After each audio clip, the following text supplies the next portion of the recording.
हरे कृष्णा। प्रेम से बोलिए जीवित वाहन भगवान की जय, जीवतिया माई की जय। ओम नमः शिवाय। प्रिय भक्तगणों, आज कृष्ण पक्ष अश्विन माह की अष्टमी तिथि है और आज महापुण्य फलदायी ज्योतिया व्रत है। ये ज्योतिया व्रत देवतुल्य संतान को देने वाली मानी जाती है। इस व्रत के प्रभाव से संतान दीर्घ आयु होते हैं। यह सबसे कठिन व्रतों में से एक माना जाता है। आज के दिन ज्योतिया व्रती महिलाओं को इस पवित्र कथा को अनिवार्य रूप से श्रवण करना चाहिए, तभी यह व्रत फलदायी होता है। आज मैं सुना रही हूँ ज्योतिया व्रत की संपूर्ण 5 बड़ी ही दुर्लभ कथाएं। इस व्रत को करने तथा कथा को श्रवण करने से ज्योतिया व्रती महिलाएं जब तक जीवित रहती हैं तब तक भगवान ज्योत वाहन की कृपा से उस माता के पुत्र का कोई बाल भी बाका नहीं कर सकता। इस व्रत कथा के प्रभाव से पुत्र की आयु लंबी होती है, घर में सुख समृद्धि तथा लक्ष्मी का वास होता है। तो आप सभी भक्तगण इस पवित्र व्रत कथा को बड़ी श्रद्धा तथा प्रसन्न चित्त मन से सुनिएगा। 2 बहनें थीं, एक का नाम सुखिया और दूसरी का नाम दुखिया था। दोनों का भाग्य उनके नाम जैसा ही था। दुखिया गरीब और बहुत दुखी रहती थी, सुखिया अमीर थी और हमेशा सुखी रहती थी। दोनों एक ही गांव में रहते थे। दुखिया सुखिया के घर में काम करती थी, साफ सफाई करती थी, खाना बनाती थी और जो खाना बच जाता था वह खाना सुखिया दुखिया को दे देती थी। इसी तरह दुखिया का घर चलता था। समय बीतता गया, दोनों के बच्चे थे। सुखिया को 2 पुत्र थे और दुखिया को भी 2 पुत्र थे। जब ज्योतिया का व्रत आया तो दोनों बहन ज्योतिया का व्रत रखती हैं। अब देखिए, दुखिया सुखिया के घर में काम करती थी। व्रत के दिन दुखिया ने सुखिया के घर जो चावल फटका था, चावल को साफ किया था, उसमें से जो खुद्दी निकला वह अपने लिए रख ली और साफ चावल सुखिया को दे दी। फिर साग को चुनती है, पत्तियों को डंठल से अलग करती है। बढ़िया साग सुखिया के लिए रख दी और जो डंठल था वह अपने लिए रखी। अब दुखिया ने सुखिया के घर सारा खाना बना दिया और अपने घर चावल की खुद्दी और साग की डंठल लेकर गई बनाने के लिए। खुद्दी का चावल और साग की डंठल बनाकर वह खाना अपने बच्चों को खिलाई और खुद भी खाई।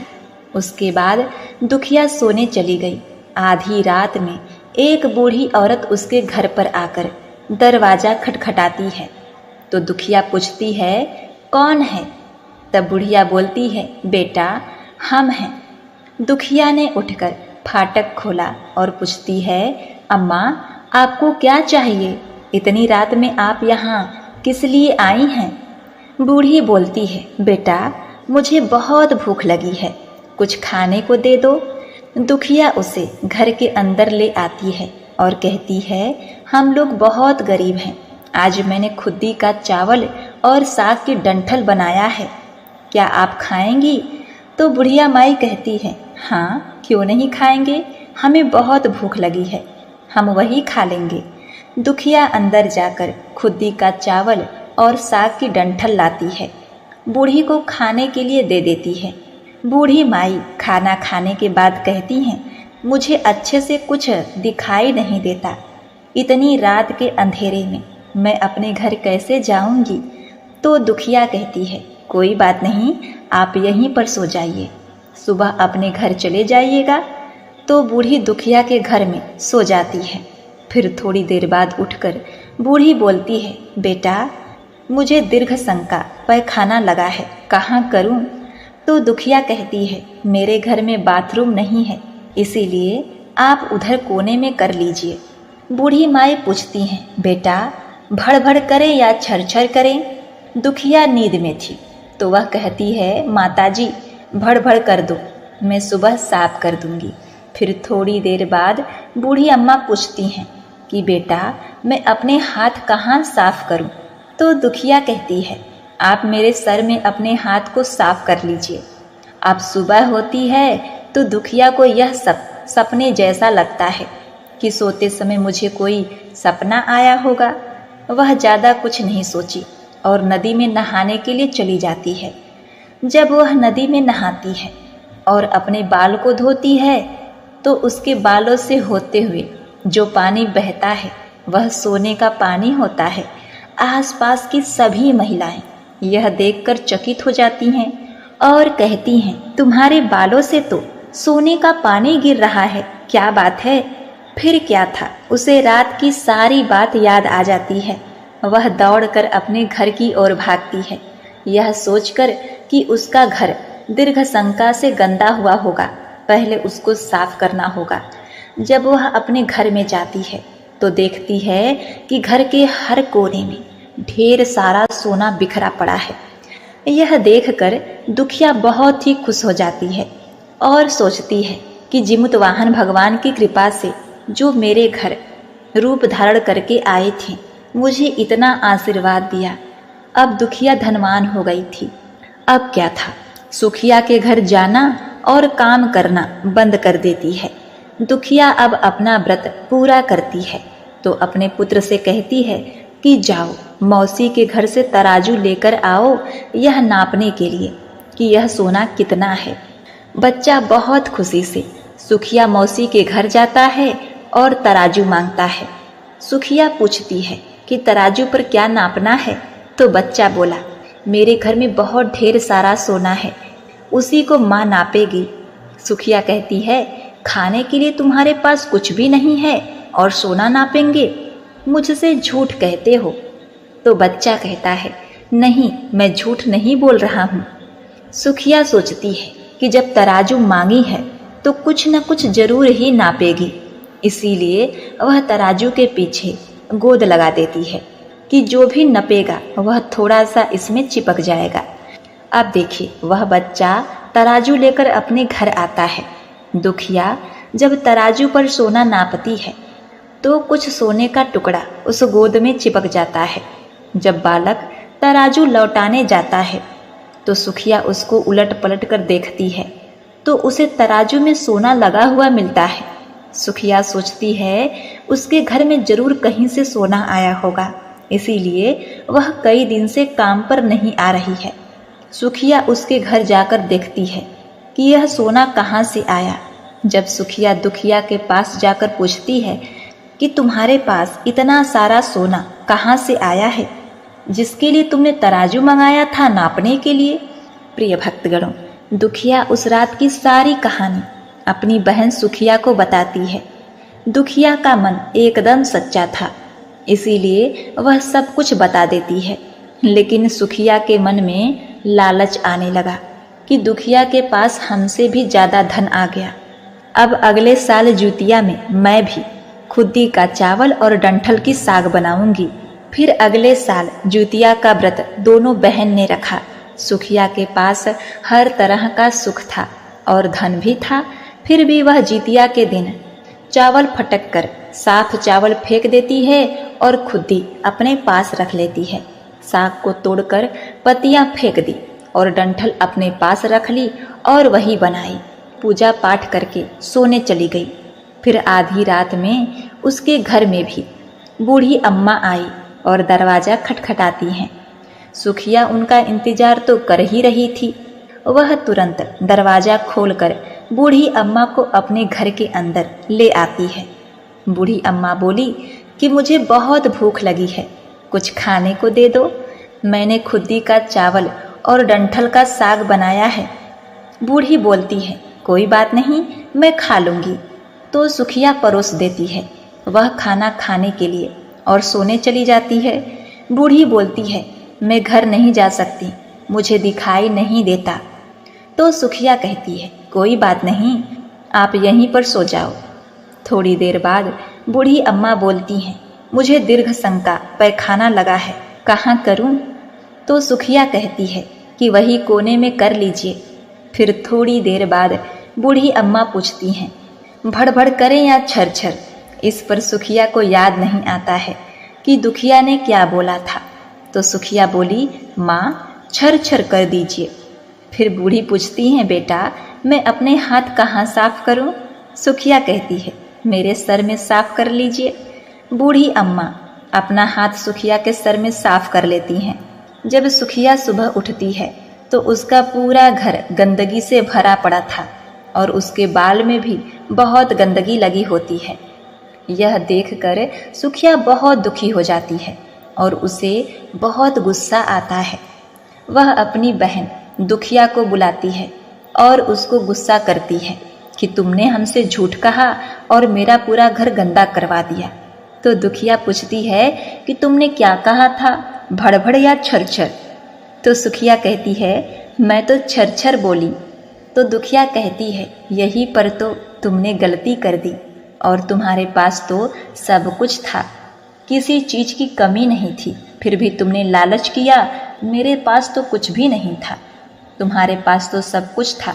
तुम्हारे घर जीवित वाहन भगवान भेष बदल कर आए, लेकिन फिर भी तुमने उन्हें अच्छा खाना नहीं परोसा।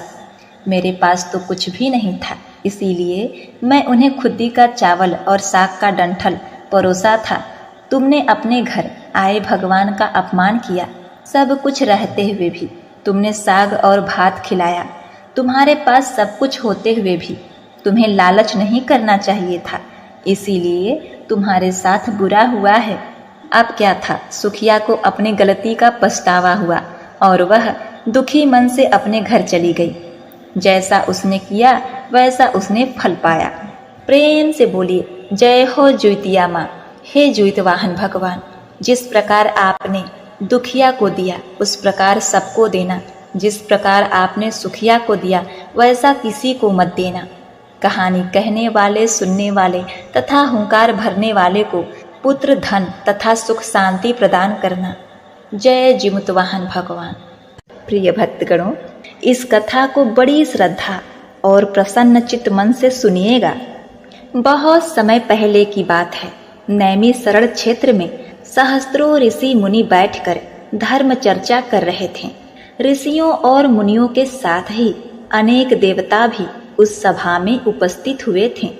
उन ऋषि मुनियों के मध्य सूत जी महाराज उसी प्रकार सुशोभित हो रहे थे जिस प्रकार से तारागणों के मध्य चंद्रमा सुशोभित होता है।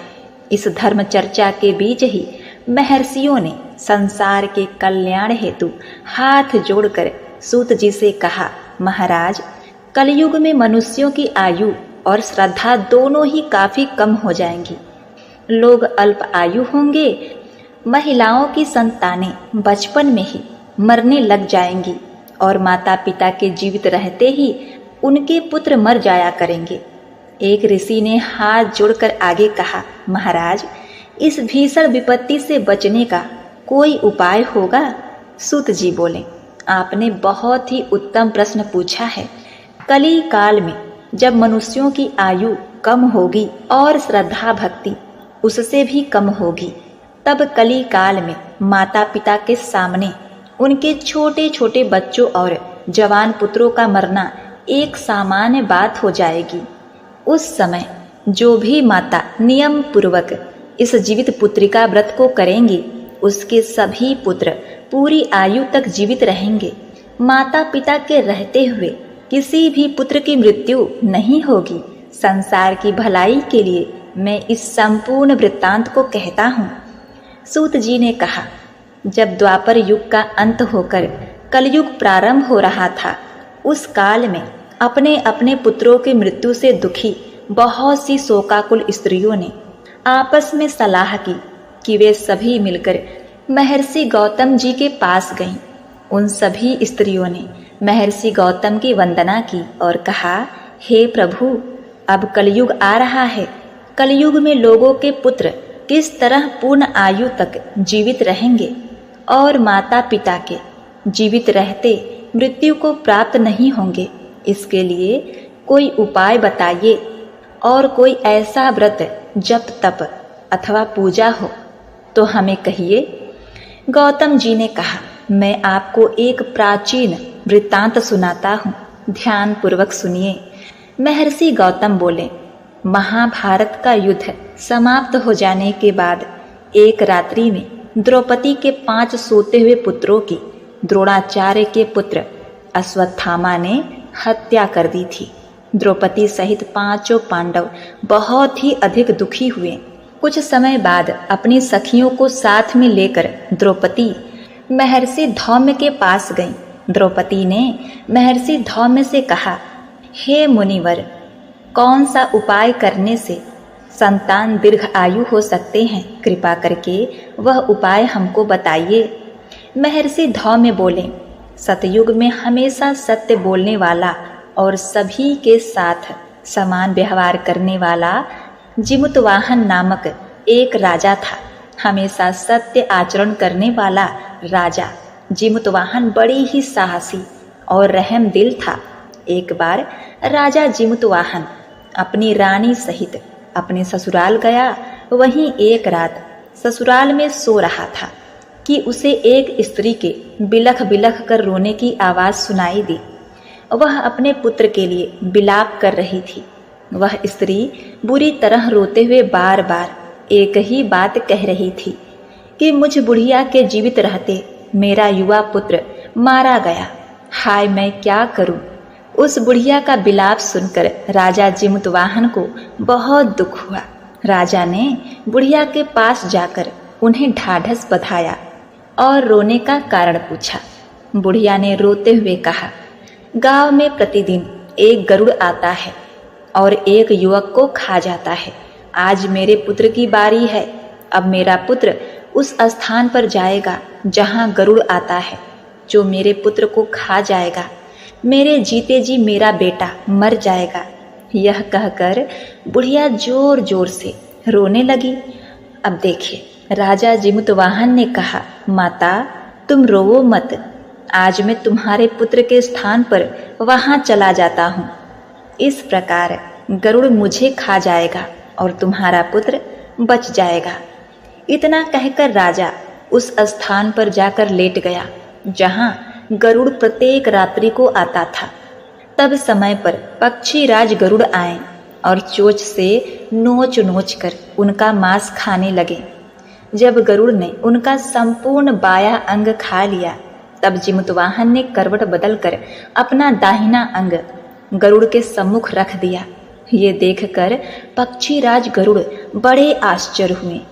गरुड़ के मांस खाते समय जिमुतवाहन न तो रोया न ही चिल्लाया था और न ही उसने बचने की कोई चेष्टा की थी। आधा शरीर खाया जाने के बाद राजा अभी तक जिंदा था। गरुड़ जी को बड़ा आश्चर्य हुआ। गरुड़ जी सोचने लगे कि यह आदमी कोई साधारण मनुष्य नहीं, या तो देवता है या फिर कोई महान ऋषि होना चाहिए। गरुड़ जी ने राजा से पूछा, तुम मनुष्य तो नहीं जान पड़ते, क्या कोई देवता हो? तुम कौन हो? अपना नाम, कुल और निवास स्थान बतलाओ। पीड़ा से व्याकुल राजा जिमुतवाहन ने कहा, पक्षीराज, आपके ये प्रश्न व्यर्थ हैं। आप अपनी इच्छा अनुसार मेरा मांस खाइए और अपनी भूख मिटाइए। यह सुनकर गरुड़ जी को और भी अधिक आश्चर्य हुआ। गरुड़ जी ने अपने चमत्कार से राजा के शरीर को पूरा कर दिया। अब जिमुतवाहन पहले से भी अधिक स्वस्थ और सुंदर युवक बन गए थे।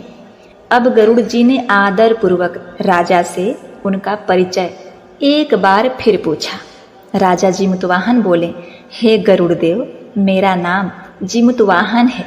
मेरे पिता का नाम शालिवाहन और माता का नाम महारानी सौम्या है। हम सूर्यवंशी क्षत्रिय हैं। गरुड़ ने यह सुनकर गरुड़ ने कहा, हे राजन, मैं तुम्हारी दयालुता और त्याग की भावना देखकर बहुत प्रसन्न हूँ। तुम मुझसे कोई भी मनचाहा वरदान मांग लो। राजा ने कहा, हे पक्षीराज, यदि आप मुझे कोई वरदान देना चाहते हैं तो एक वरदान दीजिए कि आपने अभी तक जितने भी मनुष्यों को खाया है वे सभी जीवित हो जाएं। अब आगे से आप यहाँ के युवकों को न खाएं। यहाँ उत्पन्न होने वाले सभी बालक लंबी आयु को प्राप्त करें। गरुड़ जी ने तथास्तु कहा और उड़कर नागलोक चले गए। नागलोक से अमृत लाकर उन्होंने लाए हुए मनुष्यों के हड्डियों के ढेर पर डाल दिया, जिससे वे सभी मनुष्य जीवित हो गए। राजा जिमुतवाहन अभी भी वहीं खड़े थे। गरुड़ जी ने राजा से कहा, मैं आज संसार के कल्याण हेतु एक वरदान दे रहा हूँ। आज अश्विन माह के कृष्ण पक्ष की अष्टमी है। यह अष्टमी सप्तमी रहित और अत्यंत शुभ है। आज तुमने यहाँ की प्रज्ञा को जीवन दान दिया है और मेरे द्वारा खाए गए हजारों मनुष्यों को पुनः जीवित कराया है। आज से यह तिथि अत्यंत पवित्र और ब्रह्म भाव से युक्त हो गई है। मैं यह अमृत तीनों लोकों द्वारा पूजित भवानी दुर्गा जी से लाया हूँ। भवानी दुर्गा जी के द्वारा दिए गए अमृत द्वारा ही इन सभी मनुष्यों को जीवन दान मिला है।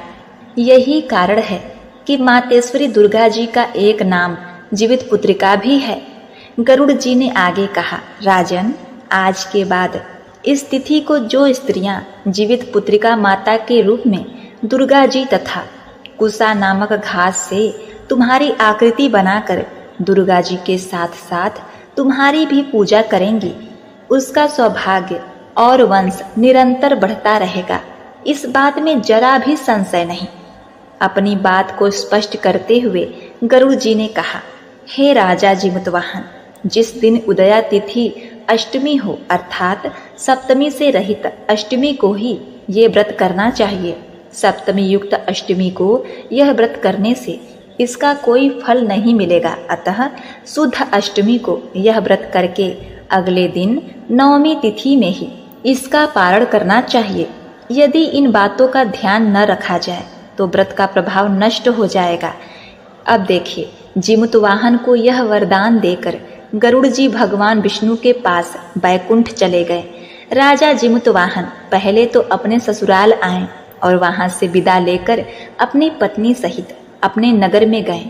महर्षि धौम्य ने द्रौपदी को यह संपूर्ण वृत्तांत सुनाने के पश्चात कहा, हे देवी, मैंने एक अतिशय दुर्लभ वृत्तांत तुमको सुनाया है।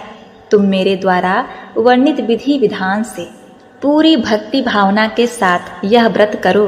इस व्रत में तुम दुर्गा जी तथा कुसा घास से बनाई गई राजा जीमूतवाहन की पूजा करो और नवमी को ही तुम्हारी सभी मनोकामनाएं अवश्य पूर्ण होगी। एक बार प्रेम से बोलिए, जीमूतवाहन भगवान की जय। जय माता ज्योतिया। ओम नमः शिवाय। प्रिय भक्तगणों, आइए सुनते हैं अब दूसरी कथा। नर्मदा नदी के पास एक कंचनवटी नाम का नगर था। वहां के राजा का नाम मलाई केतु था। उसी नर्मदा नदी के पश्चिम और बालुटा नाम की मरुभूमि थी, जिसमें एक विशाल पेड़ पर चील रहती थी और उसी पेड़ के नीचे एक सियारिन भी रहती थी। चील और सियारिन दोनों ही पक्की सहेलियां थीं। कुछ महिलाओं को जीतिया व्रत करते देख चील और सियारिन ने यह व्रत करने का संकल्प लिया और दोनों ही भगवान श्री जीमूतवाहन की पूजा और व्रत करने का प्रण ले लिया। जिस दिन दोनों को व्रत रखना था, ठीक उसी दिन शहर के एक बड़े व्यापारी की मृत्यु हो गई और उसका दाह संस्कार वहीं पर मरुभूमि पर हुआ। मुर्दा देखकर सियारिन को भूख लगने लगी और वह खुद को रोक नहीं पाई, जिसके कारण उसका व्रत टूट गया। परंतु चील ने खुद पर संयम रखा और पूरी श्रद्धा और नियम से अपना व्रत पूरा किया। अब देखिए, उस सियारिन ने तो मुर्दा खाया था, इसलिए उसका व्रत खंडित हो गया। वह सियारिन मुर्दा घाट पर से एक हड्डी उठाकर ले आती है और वह अपने मांद में छिपाकर धीरे धीरे रात को खाने लगती है। तब चील ने सियारिन से कहा, हे सियारिन बहन, तुम क्या खा रही हो? कट कट की आवाज आ रही है। तब सियारिन ने कहा, हे चील बहन, मैं क्या बताऊं, मैं दिन भर से भूखी हूँ और रात को भी भूखा रहना पड़ता है। मैं करवट बदल रही हूँ तो मेरी हड्डियां कट कट बोल रही हैं। मैं कुछ खा थोड़े ही रही हूँ। यह सुनकर चील ने कहा, हो सकता है बहन, तुम्हारी हड्डियां ही बोल रही होंगी। अब देखिए, उस चील ने सोचा कि उसकी बहन सियारिन सत्य बोल रही है। इस प्रकार से सुबह होती है। चील ने अपना पारण पूरा किया। अब देखिए, चील ने तो अपना व्रत पूरा किया था तो उसके बच्चे जियाच हो गए और वहाँ पर सियारिन ने अपना व्रत भंग कर लिया था और उसने हड्डी खा लिया था, तो उसके पुत्र मुआच हो गए, मृत्यु को प्राप्त हो गए और वहाँ पर चील अपने बच्चों के साथ आनंद पूर्वक रहने लगी। अब इन दोनों की मृत्यु होती है तो अगले जन्म में दोनों सहेलियों ने पुत्री के रूप में एक ब्राह्मण परिवार में जन्म लिया। उनके पिता का नाम भास्कर था। चील बड़ी बहन और सियारिन छोटी बहन बनी। बड़ी बहन का नाम शीलावती रखा गया और उसका विवाह बुद्धिसेन के साथ हो गया। छोटी बहन का नाम कपूरावती रखा गया और उसका विवाह उस शहर के राजा मलाय केतु से हुई और छोटी बहन कंचनवटी नगर की रानी बन गई। अब भगवान जिमुतवाहन के आशीर्वाद से बड़ी बहन शीलावती को 7 पुत्र प्राप्त हुए, लेकिन कपूरावती के पुत्र जन्म लेते ही खत्म हो जाते थे। उस साल बाद शीलावती के 7 पुत्र बड़े हो गए और राजा के दरबार में काम करने लगे। उन्हें देखकर कपूरावती के मन में ईर्ष्या और जलन की भावना उत्पन्न हो गई। इस ईर्ष्या की भावना में कपूरावती ने राजा से कहकर शीलावती के 7 बेटों के सर कटवा दिए। फिर उन 7 सरों को साथ में बर्तन में ढक कर रख दिया। यह देखकर भगवान जिमुतवाहन ने मिट्टी की सहायता से 7 भाइयों के सर बनाए और सभी सिरों को धड़ से जोड़कर उस पर अमृत छिड़क दिया, जिसके कारण वे 7 भाई फिर से जीवित हो गए और घर लौट आए। रानी ने जो कटे सर भिजवाए थे वह सब फूल बन गए। कपूरावती समाचार पाने को बहुत व्याकुल थी, लेकिन जब उसे इस बात का पता चला तो वह अपनी बड़ी बहन के घर गई और वहां सबको जीवित देखकर आश्चर्य में पड़ गई और बेहोश हो गई। जब कपूरावती होश में आई तो उसने अपनी बड़ी बहन से यह सारी बात बताई। भगवान जिमुतवाहन की कृपा से बड़ी बहन को पूर्व जन्म की सारी बातें याद आ गई और वह अपनी छोटी बहन को उसी पेड़ के नीचे लगातार पूर्व जन्म की सारी बातें सुनाई, जिसे सुनकर कपूरावती फिर से बेहोश हो गई और मर गई। जब राजा तक इस बात की सूचना मिली, उन्होंने उसी जगह पर पेड़ के नीचे कपूरावती का दाह संस्कार कर दिया। अब देखिए, बड़ी बहन इस जन्म में भी अपने पुत्रों के साथ सुखी पूर्वक रहने लगी और अपना जीवन व्यतीत करते हुए वृद्धा अवस्था में भगवान को प्रिय हो जाती है और मृत्यु को प्राप्त होती है। अगले जन्म में फिर से छोटी बहन जो सियारिन थी उसने जन्म लिया और उसे वह सारी बातें याद थी। इस जन्म में उसने भगवान जिमुतवाहन की पूजा की और ज्योतिया का व्रत किया। इसके फल से उसे पुत्र रत्न की प्राप्ति हुई। उसके सारे पाप मिट गए और वह पुत्रवती हो गई। इस जन्म में वह अपना जीवन आनंद पूर्वक बिताने लगी। प्रेम से बोलिए जय जिमुतवाहन भगवान, जय हो ज्योतिया माई। एक गांव में 2 बहनें थीं जिनका नाम चुलिया और सियरिया था। चुलिया बहुत ही मेहनती थी और गरीब भी थी। वह मजदूरी करके अपने बच्चों को पालती थी, लेकिन सियरिया गलत आचरण वाली थी जो हमेशा मौज और ऐश करती थी और चुलिया से जलती भी थी। हर वक्त सियरिया यह सोचती थी कि चुलिया इतना खुश कैसे रहती है। चुलिया की हंसी खुशी सियरिया से सहन नहीं हो पाती। उसके कारण सियरिया चुलिया के संतानों को सताने के लिए कई प्रयास कर चुकी थी और कई बार चुलिया के बच्चों को मारने की कोशिश भी कर चुकी थी, किंतु चुलिया के तपस्या और व्रत के कारण उसके बच्चे सदैव सुरक्षित बच जाया करते थे। एक दिन सियरिया चुलिया के सभी बच्चों को लेकर लकड़ी काटने के लिए गई। वहां जंगल में लकड़ी काटते काटते बच्चे थक गए और थोड़ी देर के लिए सो गए। बच्चों को सोते देखकर सियरिया ने सभी बच्चों का सिर काट दिया और टोकरी में रखकर वापस घर आ गई। चुलिया को वह टोकरी भेंट में दे दी और कहा, दीदी, मैं जंगल से आपके लिए नारियल लाई हूँ, बच्चों को खिला देना। चुलिया ने उस टोकरी को उठाकर देखा नहीं और किनारे में रख दिया और अपने बच्चों की प्रतीक्षा करने लग गई। जब शाम से रात हो गई और बच्चे वापस नहीं आए तो वह बहुत ही परेशान हो गई। बड़े ही करुण स्वर में जोर जोर से रोने लगी। करुणा भरी स्वर को सुनकर पार्वती जी से रहा नहीं गया और उन्होंने महादेव से कहा, हे प्रभु, कोई दुखियारी बहुत रो रही है, उसके रोने में बहुत ही वेदना छुपा हुआ है, मुझे बर्दाश्त नहीं हो पा रहा, हमें चलकर देखना चाहिए कि कौन रो रहा है और क्यों रो रहा है। इस बात पर महादेव जी ने कहा, हे देवी, यह मृत्यु लोक है और यहाँ पर यह साधारण सी बात है। लेकिन पार्वती जी के हठ के कारण महादेव उनके सामने झुक गए और चुलिया के पास जाकर उसके रोने के कारण पूछे। महादेव जी के पूछने पर चुलिया ने अपने रोने का कारण विस्तार से बताया। शंकर जी ने जब ध्यान लगाया तो उन्होंने चुलिया के बच्चों को जंगल में मृत पाया, जिसके बाद शंकर जी ने पार्वती जी को अनुरोध किया और बच्चों को पुनः जीवित कर दिया। बच्चे नींद से उठकर मौसी को ढूंढ रहे थे, किंतु मौसी वहां नहीं आई थी। बच्चे डर कर घर आ गए और मौसी के सारे कार्य माँ के सामने बता दिए। यह सब सुनकर चुलिया सियरिया के पास जाकर लड़ने लगी कि तुम मेरे बच्चों को जंगल में क्यों अकेला छोड़कर आई। दोनों बहनों में लड़ाई शुरू हो गई और यह लड़ाई 7 दिन 7 रात तक चलती रही, किंतु इस लड़ाई का कोई हल नहीं निकला। इसके बाद दोनों ने उस जंगल में एक तपस्वी को घटना सुनाई। घटना को सुनने के बाद तपस्वी ने दोनों को आदेश दिया कि तुम दोनों जाकर पास में खेल रहे बच्चों को बाल से घसीटते हुए मेरे पास लाओ, उसके बाद मैं निर्णय करूंगा। अब देखिए, चुलिया तो बच्चों की माँ थी, उससे बच्चों की पीड़ा देखी ना जा सकी।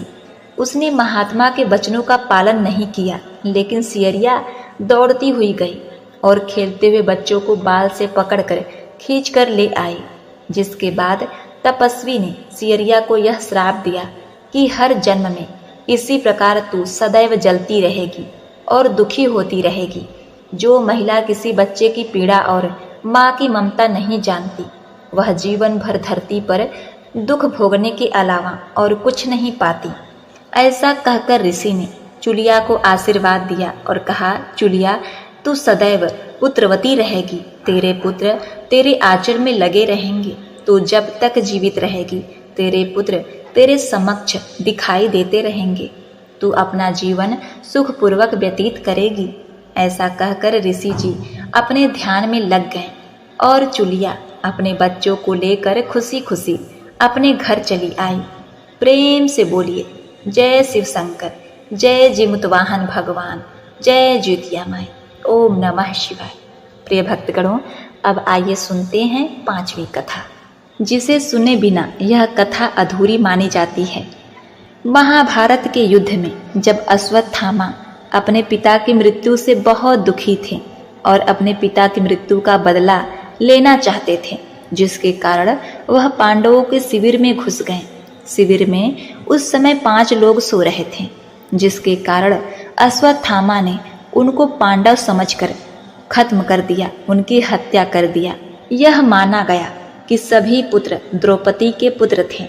जिसके बाद अर्जुन ने अश्वत्थामा को बंदी बना लिया और उसकी दिव्य मणि छीन ली, जिसके कारण अश्वत्थामा ने क्रोध में आकर अभिमन्यु की पत्नी के गर्भ में पल रहे शिशु को भी ब्रह्मास्त्र के जरिए मार डाला। जिसके बाद भगवान श्री कृष्ण ने अपने सारे पुण्य का फल उत्तरा की अजन्मी संतान को दे दिया और गर्भ में पल रहे शिशु को पुनः जीवित किया। श्री कृष्ण भगवान की कृपा से इस पुत्र का नाम जीवित पुत्र का नाम दिया गया। तब से लेकर आज तक संतान की लंबी उम्र के लिए और उनकी मंगल कामना के लिए हर साल माताएं ज्योतिया या जीवित पुत्रिका का व्रत रखती हैं और परंपरा के साथ उन्हें पूरा भी करती हैं। प्रेम से बोलिए, जिमुतवाहन भगवान की जय, जय ज्योतिया माँ, ओम नमः शिवाय। प्रिय भक्तगणों, उम्मीद करती हूँ यह कथा आपको बेहद ही पसंद आई होगी। अगर आपको यह कथा पसंद आई है तो आप हमारे चैनल को सब्सक्राइब, लाइक और शेयर करिए। कमेंट में जय माता ज्योतिया अवश्य लिखिएगा आपका जीवन मंगलमय हो और आपके पुत्र सदैव आपके आंचल में बने रहें। इसी कामना के साथ आपसे विदा लेते हैं। मिलते हैं नेक्स्ट वीडियो में। तब तक के लिए नमस्कार।